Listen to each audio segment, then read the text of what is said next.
7.5 ভরি এবং 85 গ্রাম, তাহলে তাকে সোনা বের করে দিতে হবে 2.5%। এবং যদি বাড়িতে রূপা যদি থাকে 52.5 তোলা, তাহলে তার সেটা বিক্রি করে যে অনুমান পয়সা হবে, টাকা হবে, সেটা আপনাকে 2.5% বের করে ফকির মিসকিনের যে হক রয়েছে সেটা আপনাকে দিয়ে দিতে হবে। এবং বাড়িতে অনেকেরই বাড়িতে টাকা রয়েছে, হয়তো কারোর বাড়িতে 50,000, লাখ, 2 লাখ, 3 লাখ বাড়িতে রয়েছে, যে টাকাটা হয়তো আপনার 1 বছর হয়ে গেছে, বাড়িতে রাখা 1 বছর হয়ে গেছে, আপনি সেই টাকার আপনাকে যাকাত বের করে দিতে হবে। যাকাত যদি না বের করেন, তাহলে হাদিসের মধ্যে পাওয়া যায় আল্লাহ রাসূল সাল্লাল্লাহু আলাইহি ওয়াসাল্লাম বলছেন যে সেই সোনা কাল কিয়ামতের মাঠে জাহান্নামের মধ্যে গলানো হবে, সেটাকে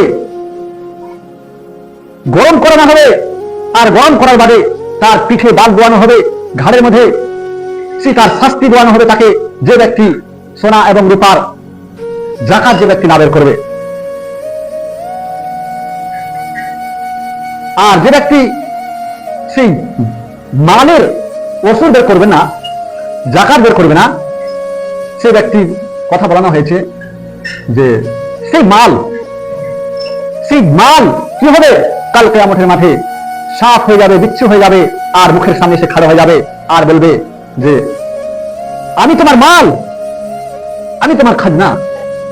আমি